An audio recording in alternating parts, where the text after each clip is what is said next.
آج کی اس نشست کا عنوان زندگی کی مقصدیت کو بیان کرنا ہے۔ ہم اس دنیا پر کیوں بھیجے گئے ہیں، ہمارے آنے کا مقصد کیا ہے۔ کارخانہ قدرت میں کوئی ایک چیز بھی ایسی نہیں ہے کہ جو بے مقصد پیدا کی گئی ہو۔ اس کی تخلیق کا کوئی نہ کوئی مقصد ضرور ہے، اور جب تک وہ چیز اس مقصد کی تکمیل کرتی رہتی ہے تو اسے عزت دی جاتی ہے۔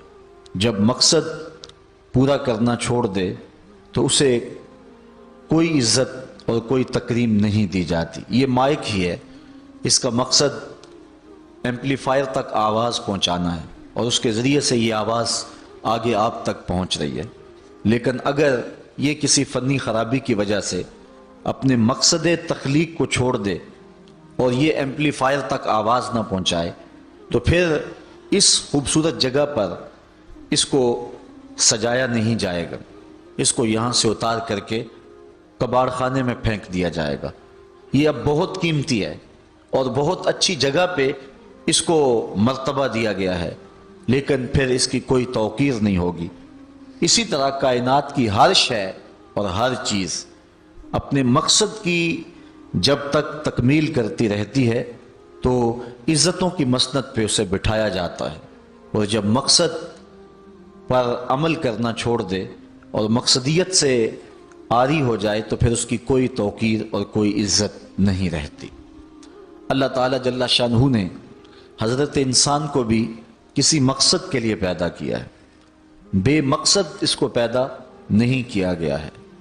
اس کائنات کے اندر چھوٹے چھوٹے جانور بھی بے مقصد پیدا نہیں کیے گئے، انسان تو مقصود ہے کائنات کا۔ یہ کیچوا جس سے مچھلی ہم پکڑتے ہیں، یہ سمجھتے ہیں کہ یہ فضول سی چیز ہے، لیکن جن کھیتوں میں کیچوا پایا جاتا ہے ذمہ داروں سے پوچھیں کہ وہاں زرخیزی بڑھ جاتی۔ اسی طرح میں نے ایک جگہ پہ ایک شخص کو دھاگے کے ساتھ یہ کیچوے باندھ کر کے دھوپ میں خشک کرتے ہوئے دیکھا، تو میں نے اس حکیم صاحب سے پوچھا کہ اس کا مقصد کیا، تو وہ کہنے لگے کہ یہ دوائیوں میں بھی استعمال ہوتا ہے، اس کے بدن میں فولاد ہوتا ہے۔ اسی طرح یہ کانٹا لگا کر کے مچھلی پکڑنے کے کام بھی آتا ہے۔ اتنا نحیف نزار اور کمزور جسم جس کے اندر ہڈی بھی نہیں ہوتی، اس کے یہ 3 فوائد بالکل ظاہر ہیں، اس کے علاوہ بھی بہت سارے فوائد ہوں گے جو ہماری نظر میں نہیں ہیں۔ اسی طرح یہ مینڈک جو ہوتے ہیں، یہ ذمہ داروں سے پوچھیں کہ آج کل چاول کی فصل کے لیے یہ کتنے مفید ہیں، اور یہ کیڑے مکوڑے پیدا ہوتے ہیں جو فصلوں کے اندر، ان کے لیے یہ کتنے بہتری کی ضمانت ہے۔ تو ہم وہ چیزیں جن کے فوائد ہماری نظر میں نہیں ہیں، لیکن وہ بھی چیزیں فوائد سے خالی نہیں ہیں۔ تو جب یہ کیڑے مکوڑے، یہ حشرات الارض، یہ مینڈک اور کیچوے یہ بھی بے مقصد پیدا نہیں کیے گئے، تو جس کے گرد پوری کائنات کا چرخ گھومتا ہے اور جس کے لیے پوری کائنات کو تخلیق کیا گیا ہے، وہ انسان کیا بے مقصد پیدا کر دیا گیا ہے؟ اس کی تخلیق کا کوئی مقصد نہیں ہے؟ یقیناً اس کی تخلیق کا کوئی مقصد ضرور ہے، اس کی تخلیق کا کوئی مدعا ضرور ہے۔ اللہ تعالیٰ جل شانہ نے اس مقصد کو، اس مدعا کو قرآن مجید میں بیان فرمایا، ارشاد کیا وَمَا خَلَقْتُ الْجِنَّ وَالْإِنسَ إِلَّا لِيَعْبُدُونَ۔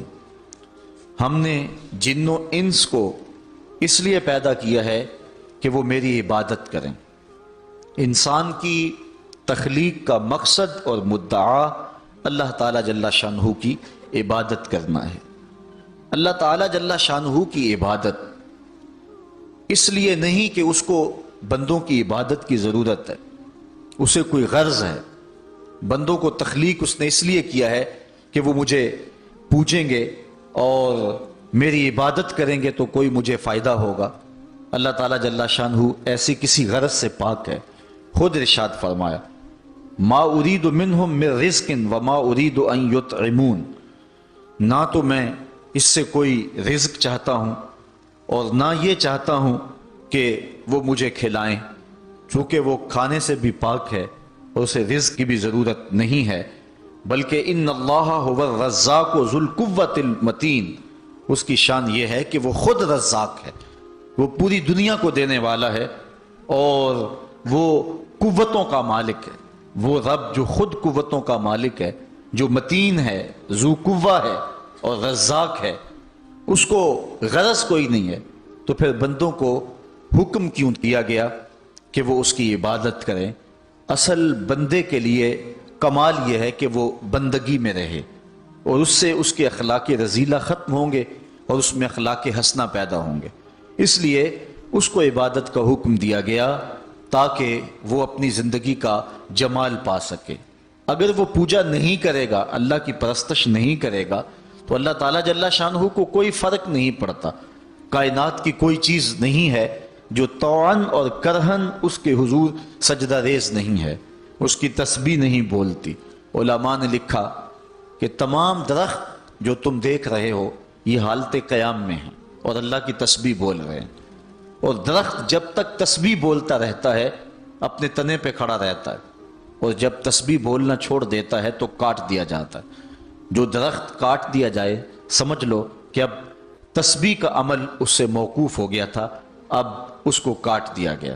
تو سارے درخت حالت قیام میں ہیں، چوپائے حالت رکوع میں ہیں، مینڈک حالت تشہد میں ہیں، اور حشرات الارض کیڑے مکوڑے یہ حالت سجدہ میں ہیں۔ اللہ تعالیٰ نے انسان کو جو عبادت دی نماز کی صورت میں، وہ ان تمام صورتوں کی جامع ہے، ان تمام عبادات کی جامع ہے۔ درختوں کا قیام بھی ہے، چوپایوں کی طرح رکوع بھی ہے، مینڈک کی طرح تشہد اور قعدہ بھی ہے، اور حشرات الارض کی طرح سجدہ بھی ہے۔ اس لیے کہ یہ انسان خلاصہ کائنات ہے اور تمام مخلوقات کا مقصود ہے، اور پوری کائنات کا چرخ اس کے گرد گھومتا ہے، اس لیے اس کی عبادت بھی تمام مخلوقات کی عبادات کے جامع ہونی چاہیے۔ اس لیے اس کو نماز کا حکم دیا گیا، اور یہ حکم ایک بار نہیں دیا، قرآن مجید کے اندر متعدد مرتبہ اسے نماز کا حکم نامہ دیا گیا۔ اس شخص سے بڑا بد نصیب کوئی نہیں جو اللہ کی حضور جھکنا نہیں جانتا۔ صبح سے لے کر شام تک کس کس کو سیلوٹ کرتے ہیں، روٹی کے چند ٹکڑے اور نوالے کمانے کے لیے کس کس سے ہنس ہنس کے بولنا پڑتا ہے، اور کس کس کے سامنے جو ہے وہ حاضر ہونا پڑتا ہے۔ ایک اللہ کے حضور نہیں جھکا جاتا جو کہ رازق ہے اور حقیقی مالک ہے۔ اللہ تعالیٰ جل شانہ نے قرآن مجید میں ایک مقام پر ارشاد فرمایا، یا ایھا الناس اعبدوا ربکم الذی خلقکم، اے لوگو اللہ کی عبادت کرو۔ کیوں؟ ربکم، وہ تمہارا رب ہے۔ یا ایھا الناس اعبدوا ربکم، اپنے رب کی عبادت کرو، تمہاری تربیت کرنے والا ہے، تمہیں درجہ کمال تک پہنچانے والا ہے۔ یہاں صرف اہل ایمان کو حکم نہیں دیا گیا، یہاں پوری انسانیت کو اللہ کی حضور حاضر ہونے کا کہا گیا ہے، چونکہ وہ صرف اہل ایمان کا رب ہی نہیں ہے بلکہ وہ تمام کائنات کا رب ہے۔ سورۃ الفاتحہ اٹھائیں تو وہاں ارشاد ہوتا ہے الحمدللہ رب العالمین، تمام خوبیاں اللہ کے لیے جو تمام جہانوں کا پالنے والا ہے۔ وہاں رب المسلمین نہیں کہا کہ صرف وہ اہل اسلام کا رب ہے، وہ تمام جہانوں کا رب ہے، پوری کائنات کا رب ہے، ہر شخص کو اس کی ضرورت کے مطابق بہم پہنچا رہا ہے، جو اسے مانتا اسے بھی دیتا ہے، جو نہیں مانتا اسے بھی دیتا ہے۔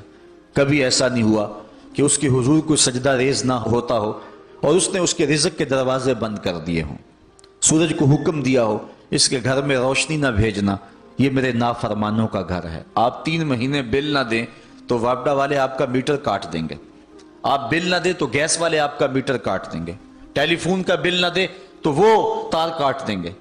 لیکن ساری زندگی کوئی اس کی حضور سجدہ ریز نہ ہو، کبھی اس نے چاند کو حکم نہیں دیا اس کے آنگن میں چاندنی نہ بکھیرنا، یہ میرے نافرمانوں کا گھر ہے۔ کبھی ہوا کو نہیں کہا اس کے ویڑے میں آکسیجن نہ پہنچنے پائے، یہ نافرمانوں کا گھر ہے، بلکہ سورج جس طرح روشنی حضرت بایزید بسطامی کے گھر میں بکھیرتا ہے اس عاصی کے گھر میں ایسے ہی بکھیرتا ہے۔ یہ اس کی ربوبیت ہے جس کا عموم پوری انسانیت کو فیض دے رہا ہے۔ حضرت ابراہیم علیہ السلام کی عادت تھی کہ مہمان کے بغیر کھانا نہیں کھاتے تھے، اور جو کھانا مہمان کے ساتھ کھایا جائے اس کا حساب بھی نہیں ہوگا۔ ساری زندگی یہ ان کو معمول رہا ہے، اور مہمان تمہارے گھر میں آ کر کے تمہارا نہیں کھاتا، وہ اپنا حصہ خود لے کر کے آتا ہے۔ مہمان کو دیکھ کر کے ناک منہ نہیں چڑھانا چاہیے، خوشی کے آثار چہرے پہ ظاہر ہوں کہ اللہ تعالیٰ نے یہ مہمان مجھے عطا فرما دیا ہے۔ تو حضرت ابراہیم علیہ السلام کی یہ عادت تھی کہ مہمان کے بغیر کھانا نہیں کھاتے تھے۔ ایک دن بھوک لگی، گھر والوں کو کھانا پکانے کا کہا اور خود مہمان ڈھونڈنے نکلے۔ ایک شخص کو جو کہ بوڑھا تھا لے آئے، دسترخوان پہ بٹھایا، کھانا جب لگ گیا تو اس کو کہا اللہ کا نام لے کے شروع کرو۔ اس نے کہا میں تو اللہ کو نہیں مانتا۔ آپ نے فرمایا کہ میں تیرے سے کوئی ربط، رشتہ اور تعلق نہیں رکھتا، اللہ ہی کے نام پہ تجھے کھلا رہا ہوں، تو میرے رب کا نام تجھے کم از کم لینا چاہیے۔ اس نے کہا میں تو بتوں کا پجاری ہوں اور روٹی کے چند ٹکڑوں کے لیے اپنے بتوں سے بے وفائی نہیں کر سکتا۔ آج لوگ چائے کی پیالی پہ دین بیچ رہے ہیں، لیکن دیکھیے وفا کی ریت نبھا گیا نا۔ اس نے کہا کہ میں بتوں سے بے وفائی روٹی کے ٹکڑوں اور چند لقموں کے لیے نہیں کر سکتا۔ حضرت ابراہیم علیہ السلام بولے جب تو اتنا غیرت مند ہے کہ میرے رب کا نام نہیں لیتا اور اپنے بتوں سے بے وفائی نہیں کر سکتا، تو پھر میرا بھی تو کیا لگتا ہے، اگر میرے رب کو نہیں مانتا تو میں تو کھانا اس رب کے نام پہ کھلاؤں گا، کھاتا ہے تو ٹھیک، نہیں تو تیری مرضی۔ وہ حضرت ابراہیم علیہ السلام کے دسترخوان سے اٹھ کے چلتا بنا، وہ گیا تو جبریل امین حاضر ہو گئے، سلام دیا، سندیسہ سنایا۔ رب کہتا ہے اے میرے خلیل، تو نے میرا ایک بندہ ناراض کر دیا۔ یا اللہ، وہ تیرا بندہ تھا، وہ تو تیرا نام لینا گوارا نہیں کرتا تھا، اور تو فرما رہا ہے کہ وہ میرا بندہ تھا۔ ارشاد ہوا ابراہیم بتاؤ اس کی عمر کتنی ہوگی؟ یا اللہ 80 سال کے قریب ہوگی۔ کہا اتنا عرصہ ہو گیا نا میں اس کو رزق دے رہا ہوں، تم ایک دن نہیں کھلا سکے؟ اب حضرت ابراہیم اس کو ڈھونڈ رہے ہیں، وہ دور پہاڑ پہ جا چکا ہے، اس کے قریب پہنچے، کہا میاں کھانا ٹھنڈا ہو رہا ہے جلدی آؤ۔ اس نے کہا ایک شرط ہے، تمہارے رب کا نام نہیں لوں گا۔ کہا نہ لینا آؤ۔ تو کہنے لگا لہجے میں اتنا گداز، اتنی نرمی کیسے آ گئی؟ تم تو کہتے تھے رب کے نام کے علاوہ کھلاؤں گا نہیں۔ کہا کہ اسی رب کا ہی تو پیغام آیا ہے کہ میں بھی اس کو دے رہا ہوں۔ اس نے کہا اگر تیرا رب اتنا اچھا ہے تو کھانا بعد میں کھائیں گے، پہلے اس کا غلام بنا لے مجھ کو۔ تو وہ رب ہے سب کا، ہمارا حق ہے کہ ہم اس کی پوجا کریں۔ تو اللہ تعالیٰ جل شانہ نے ارشاد فرمایا یا ایھا الناس اعبدوا ربکم، اپنے رب کی عبادت کرو۔ ایک تو وہ تمہارا رب ہے، اور پھر الذی خلقکم، اس نے تمہیں پیدا بھی کیا ہے۔ توجہ چاہوں گا، کتنی شان ہے کہ اس نے تخلیق بھی کیا اور پھر اس نے تمہاری تربیت بھی کی۔ جو تخلیق بھی کرے اور تمہاری تربیت بھی کرے، کیا اس کا حق نہیں ہے کہ اس کے حضور سجدہ ریزیاں کی جائیں؟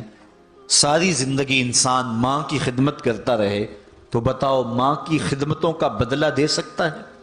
ماں کے پیار کا صلہ دے سکتا ہے؟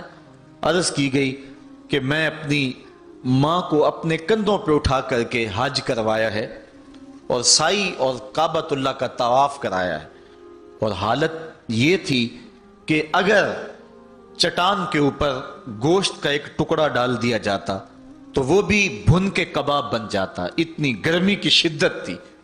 کیا میری ماں نے میری جو خدمت کی، میری کفالت کی، مجھے دودھ پلایا، مجھے جنم دیا، تو میں نے کیا ماں کی خدمتوں کا صلہ دے دیا ہے؟ تو جواب آیا تو نے ابھی اس کی ایک مسکراہٹ کا بدلہ بھی نہیں دیا۔ ماں جب ہنس کے دیکھتی ہے تو جنت کی ساری کلیاں کھل اٹھتی ہیں، اور بیٹے کی زندگی ماں کے اس ہنسنے سے جو ہے وہ عبادت ہوتی ہے۔ بیٹے کے لیے ماں کے جو جذبات ہیں، ماں کی جو کہانیاں ہیں، ماں کے سینے میں جو درد کے امٹتی ہوئی ایک کائنات ہے، اس کا کوئی بدل نہیں ہو سکتا۔ ساری زندگی ایک ٹانگ پہ کھڑا ہو کے بندہ ماں کی خدمت کرتا رہے پھر بھی حق ادا نہیں ہوگا۔ ماں ماں ہوتی ہے، اللہ تعالیٰ جل شانہ نے اس کو وہ درجے عطا فرمائے۔ بیٹے کے ساتھ جو پیار ماں کرتی ہے بھلا کوئی کر سکتا ہے؟ کوئی اتنی محبت دے سکتا ہے جتنی ماں محبت دیتی ہے؟ ساری زندگی بھی انسان ان محبتوں کا بدل دینا چاہے تو نہیں دے سکتا، چونکہ ماں کے پیار کا کنارہ ہی کوئی نہیں۔ ماں کی محبت کی گہرائی اور گہرائی کو کوئی ناپ ہی نہیں سکتا۔ سمندر کے پاتال تک تو شاید کوئی پہنچ گیا ہو، لیکن ماں کے پیار کا کنارہ آج تک کسی کو نہیں ملا۔ کبھی دیکھا نہیں جب بچہ گھر سے نکلتا ہے تو دنیا کو عقل و بینش کا درس دینے جاتا ہے، لوگ اس کے ایک ایک جملے کے لیے کان لگائے کھڑے ہوتے ہیں، کوئی ایک لفظ بھی ضائع نہ ہو جائے۔ دنیا کے بڑے بڑے سکالر بڑی بڑی یونیورسٹیوں اور جامعات میں جاتے ہیں اور لوگ ان کی ایک ایک بات کو موتی سمجھ کے قبول کرتے ہیں، لیکن وہ جو زمانے کو زندگی کا درس دینے گھر سے نکلتا ہے، جب گھر سے نکلنے لگتا ہے، ماں دیہات کی رہنے والی ہو یا گلبرگ کی رہنے والی ہو، ماں اس کو کہتی ہے بیٹے سڑک دھیان سے عبور کرنا۔ جو دنیا کو عقل سکھانے جا رہا ہے اس کو اتنا ہی نہیں پتا کہ سڑک عبور کیسے کرنی ہے، لیکن یہ ماں کے پیار کا ایک روپ ہے، یہ ماں کی محبت کا ایک انداز ہے۔ اللہ تعالیٰ نے اس کے سینے میں دھڑکتا ہوا جو دل رکھا ہے اور تڑپتی ہوئی جو ممتا رکھی ہے، وہ ایک مثال بنی ہوئی ہے کہ کسی نے کسی کو کہا کہ میں تیرے پہ راضی تب ہوں گی کہ اگر تو اپنی ماں کا کلیجہ نکال کے لے آئے۔ تو اس بدبخت نے اپنی اس محبوبہ کی خواہش کو پورا کرنے کے لیے اس اقدام کی تیاری بھی کر لی اور جا کے ماں کا سینہ چیرا اور اس کا کلیجہ نکالا، اور اپنی اس محبوبہ کی خوشنودی کے لیے تیز تیز آ رہا ہے کہ میں اس کو دکھاؤں کہ میں نے یہ کارنامہ بھی سر انجام دے دیا اور یہ چوٹی بھی سر کر لی ہے۔ تو تیزی سے آ رہا تھا، راستے میں ٹھوکر لگی، جب گرا تو کہتے ہیں ماں کے کلیجے سے آواز آئی پتر چوٹ تو نہیں آئی ہے۔ یہ ماں کے پیار کا روپ ہے، یہ ماں کی محبت کا انداز ہے۔ دنیا والوں، ماں کی قدر کو ضائع نہ کرنا، ماں کے پیار کو اور اس کی محبت کا صلہ دے تو نہیں سکتے، لیکن ساری زندگی ماں کی نوکری کرنا اور اپنے باپ کی زندگی کے اندر کبھی بھی نافرمانی نہ کرنا، یہ سعادت مندی اور خوش نصیبی ہوتی ہے۔ حضور نے منبر کی 3 سیڑھیوں پہ قدم رکھتے ہوئے آمین آمین کہا تھا، تو بعد میں پوچھا گیا حضور آپ نے ہر سیڑھی پہ قدم رکھتے ہوئے آمین کہا تو یہ کیا ماجرا تھا؟ فرمایا جبریل آئے تھے، انہوں نے مجھے کہا تھا اس شخص کی ناک خاک آلود ہو جو ماہ سیام رمضان المبارک کو پائے اور پھر کثرت عبادت سے اپنی بخشش نہ کروا سکے، تو میں نے آمین کہا۔ پھر کہا اس شخص کی ناک خاک آلود ہو جو والدین کو بڑھاپے میں پائے اور جنتی نہ ہو سکے ان کی خدمت کر کے، تو میں نے آمین کہا۔ پھر جبریل نے کہا اس شخص کی ناک خاک آلود ہو جس کے سامنے آپ کا ذکر کیا جائے وہ آپ پر درود نہ پڑے، تو میں نے آمین کہا۔ تو وہ شخص کتنا بد نصیب ہے جو والدین کو ناراض کر لیتا ہے۔ میں کہتا ہوں ساری کائنات ماں کے قدموں تلے ہے، بلکہ میرے محبوب نے جنت کو ماں کے قدموں تلے قرار دیا۔ الجنت تحت اقدام الامہات، جنت ماں کے قدموں تلے ہیں۔ حضرت بایزید بستامی کہتے ہیں میں نے اپنی ماں کے آگے ہاتھ جوڑے، میں نے کہا امی تیرے حق ادا کروں یا اللہ کے حق ادا کروں؟ 2 ہستیوں کے حق مجھ سے ادا نہیں ہو سکتے، اپنے حق تو معاف کر دے، اللہ کو میں راضی کر لوں گا۔ ماں پھر بھی ماں ہوتی ہے، ماں نے کہا جا بیٹے میں نے اپنے حق معاف کر دیے۔ حضرت بایزید کہتے ہیں میں 12 سال جنگلوں میں گھومتا رہا، ایک دن مجھے خیال آیا بستام کے قریب سے گزر رہا تھا کہ چلتے چلتے ماں کو سلام کر جاؤں، دروازے کو دستک دینے لگا تو اس احساس نے ہاتھ روک لیا کہ ساری زندگی ماں کو سکھ تو دیا نہیں، دکھ بھی کیوں پہنچاؤں؟ ماں اب سو رہی ہوگی اور میں دروازہ ناک کروں گا تو ماں اٹھے گی۔ سردیوں کی لمبی رات تھی، میں دروازے کے ساتھ لگ کے کھڑا رہا کہ چلو جب ماں بیدار ہوگی تبھی میں دروازے پہ دستک دوں گا۔ کہتے ہیں جب سحری کا وقت ہوا تو اندر سے جو نالی آتی تھی وہاں سے پانی آیا، میں سمجھ گیا کہ میری ماں تہجد کے لیے اٹھی ہے۔ کہتے ہیں میں دروازے کو دستک دی تو اندر سے آواز آئی بیٹا بایزید ٹھہرو میں ابھی آتی ہوں۔ مائیں بیٹوں کے دستک کے انداز سے بھی جانتی ہوتی ہیں کہ یہ میرا کون سا بیٹا دستک دے رہا ہے۔ 12 سال کے بعد دستک دی تھی اور ماں پہچان رہی ہے یہ کس بیٹے کے ہاتھوں کی لمس ہے اور یہ کس بیٹے کے ہاتھوں کی آہٹ ہے۔ بارسلونا کے ایئرپورٹ پہ کھڑا تھا، فلائٹ ابھی لیٹ تھی اور وہاں کوئی ہم زبان مل جائے تو غنیمت ہوتا ہے، تو مجھے ایک سمت ایسے محسوس ہوا کہ جس طرح کوئی منہ بولی پنجابی میں بات کر رہا ہے۔ میں اٹھ کے ادھر لڑک گیا تو دیکھا کہ وہاں کچھ لوگ پنجابی میں آپس میں گفتگو کر رہے تھے، میں ان کے پاس جا کے بیٹھ گیا تو وہ انڈیا کے لوگ تھے۔ میں نے پوچھا کہ آپ، تو کہنے لگے کہ یہ ہمارا دوست ہے، اس کو ہم الوداع کرنے آئے ہیں۔ تو میں ان کے پاس بیٹھ کے گفت و شنید شروع کر دی تو وہ شخص کہنے لگا کہ مجھے 27 سال 3 ماہ ہو گئے ہیں، میں انڈیا سے آیا تھا لیکن یہاں ایسے مسائل بنتے گئے کہ میں جا نہیں سکا۔ اس وقت میرا لڑکپن کا زمانہ تھا اور اب میرے بال بھی سفید ہو رہے ہیں، تو میں 27 سال 3 ماہ کے بعد جا رہا ہوں، اور اس نے ساتھ کہا کہ پتہ نہیں میرے گھر والے مجھے پہچانتے بھی ہیں یا کہ نہیں۔ تو میں نے کہا میاں اور کوئی پہچانے نہ پہچانے، ماں تیرے قدموں کی آہٹ سے پہچانیں گی کہ یہ میرے بیٹے کے قدموں کی آواز ہے، یہ ماں کے پیار کا روپ ہے۔ تو بندہ ساری زندگی خدمت بھی کرتا رہے، ماں نے پیار اتنا کر دیا ہوتا ہے، ماں نے محبت اتنی دے دی ہوتی ہے کہ اس پیار کا بدل انسان جو ہے نہیں دے سکتا۔ انسان تو دیکھتا ہے جب ہوش سنبھالتا ہے کہ میری ماں نے میرے سے کتنا پیار کیا، لیکن جب بندے کی ہوش نہیں ہوتی، ماں اس وقت جو پیار کرتی ہے، گندگی سے دھتڑا ہوا بچہ، اور ماں اس کو فرش سے اٹھاتی ہے، پہلے چومتی ہے پھر غلاظتیں دھوتی ہے۔ یہ ماں کے پیار کا روپ ہے، یہ ماں کے پیار کا انداز ہے۔ ماں کو بیٹے کے ساتھ اتنا پیار ہے، اور بندہ ساری زندگی نوکری بھی کرے ماں باپ کی تو پھر بھی خدمتوں کا صلہ نہیں دے سکتا۔ ایک شاعر ہوا احسان دانش، اس کی ماں بیمار ہوگی تو وہ خود اس کے کپڑے جا کے دھوتا تھا، تقریباً 1 کلومیٹر کے فاصلے پر نہر تھی، وہاں جا کے لباس دھوتا اور پھر دوسرا لباس لے جاتا۔ تو اس کی بیوی نے کہا کہ یہ خدمت میں سر انجام دوں گی، تو احسان دانش نے کہا تھا کہ ماں میری ہے اور یہ حق میرا ہے کہ میں اس کی خدمت کروں، اور یہ سعادت مندی میرے حصے میں آنی چاہیے، میں کسی اور کو نہیں دوں گا۔ یہ سعادت مندی ہوتی ہے اولاد کی۔ تو انسان جتنی مرضی خدمت کر کے ماں باپ کو راضی کرنے کی کوشش کرے، وہ تو راضی ہوتے ہیں، بلکہ نالائق اولاد کے لیے ماں باپ کی دعائیں اور زیادہ ہوتی ہیں۔ تو انسان ان کی خدمت کا حق نہیں دے سکتا۔ ماں باپ کے اتنے حق کیوں ہیں؟ اس لیے کہ ماں نے بیٹے کو جنم دیا۔ اس پہ میں آپ کی توجہ چاہوں گا، اور آج کی اس گفتگو کا اس کو نقطۂ عروج بھی سمجھ لیجئے گا کہ ماں اتنا پیار کرتی ہے کہ جس کا کسی ترازو پہ تول نہیں ہو سکتا، اور اس کے پیار کا صلہ بدلہ ساری زندگی خدمت میں بھی گزار دیں پھر بھی نہیں دیا جا سکتا۔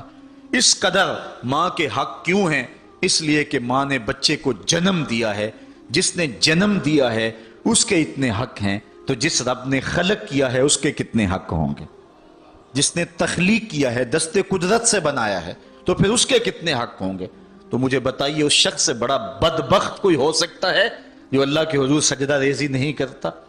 صبح کے وقت چڑیاں بھی اللہ کا نام لے رہی ہوتی ہیں، حشرات الارض بھی رب کا نام پکار رہے ہوتے ہیں، بلوں سے سر نکال کر جانور بھی اللہ کا نام پکار رہے ہوتے ہیں، اور اس شخص سے بڑا بد نصیب زمانے میں کوئی نہیں ہے کہ جو اللہ کی حضور جھکنا نہیں جانتا، جو اللہ کی حضور جو ہے وہ عبادت کا سر نہیں رکھتا۔ تو ارشاد فرمایا یا ایھا الناس اعبدوا ربکم الذی خلقکم والذین من قبلکم۔ انسان کے دل میں خیال آتا ہے کہ مجھے تو والدین نے مجھے پیدا کیا، تو فرمایا اب بتاؤ تمہارے والدین کو کس نے پیدا کیا؟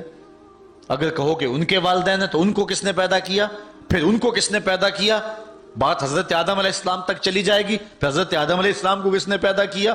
تمہیں ماننا پڑے گا، انکار نہیں کر سکو گے کہ وہ رب ہے جو تمہیں پیدا کرنے والا ہے۔ ماں کے رحم کے اندر کون نقش و ونگار دینے والا ہے؟ کس نے گوشت کے لوتھڑے کو بولنا سکھایا ہے؟ کس نے چشم خانوں کے اندر روشن چراغ رکھ دیے ہیں؟ اور کس نے سر کے اندر ایک نشیط اور روشن دماغ رکھ دیا ہے؟ کس نے ہاتھوں کو پکڑنے کی قوت دی اور کانوں کو شنوائی کی طاقت دی؟ اور کس نے جو ہے وہ سونگھنے کی قوت اور قوت شامہ ناک کے نتنوں کے اندر رکھ دی؟ کون ہے جو ٹانگوں میں زور پیدا کرتا ہے؟ کون ہے جس نے چھاتی کو طاقت دی؟ کون ہے جس نے انسانیت کو احسن تقویم بنایا؟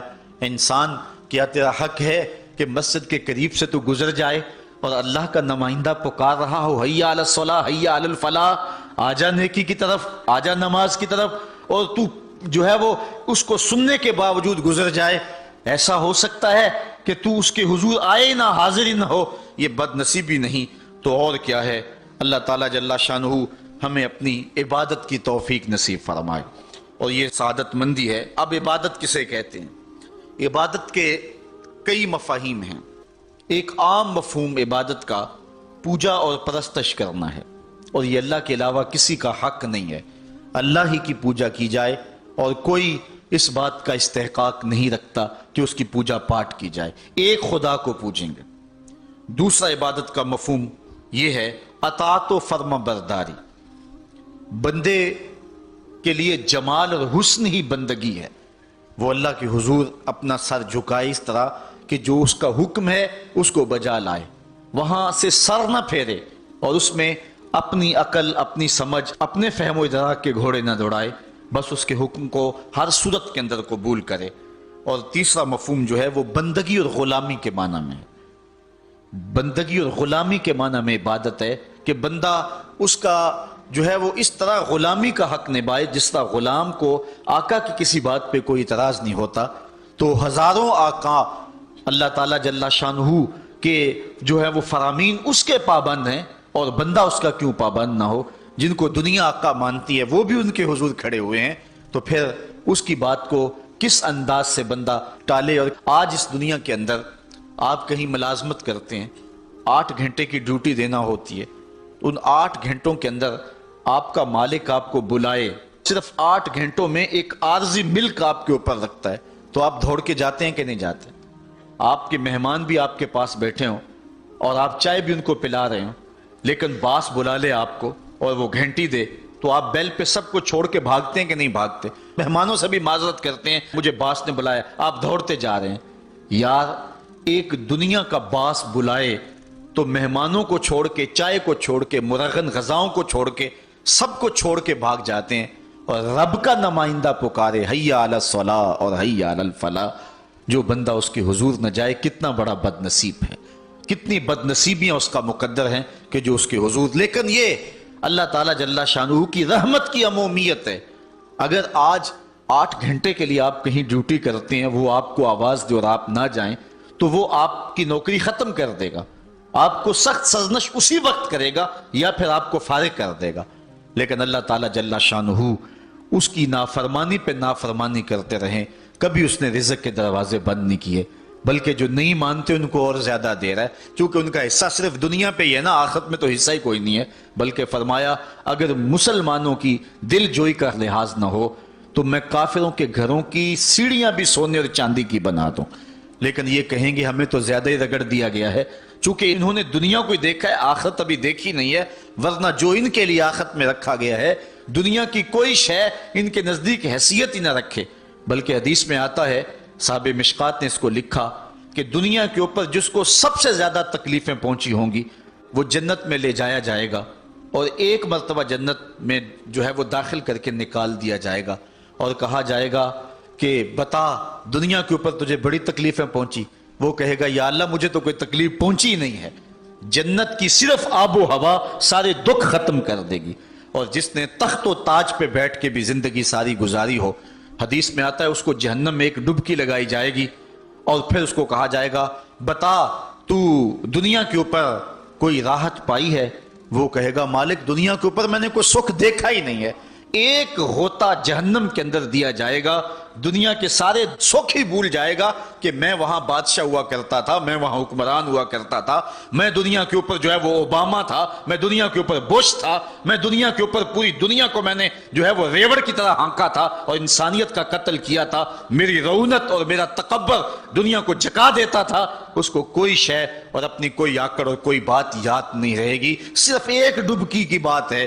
اور جس نے دکھ پہ دکھ کاٹے، غربت، تنہائی، دکھ، اذیت، مصائب، آلام، مشکلات، لیکن ایک بار جنت سے گزار کر کے جنت کی صرف آب و ہوا ہی سنگھائی جائے گی، تو اس کو کہا جائے گا بتا دنیا کے اوپر تجھے کوئی دکھ پہنچا؟ وہ کہے گا میرے رب دنیا پہ مجھے کوئی دکھ نہیں پہنچا۔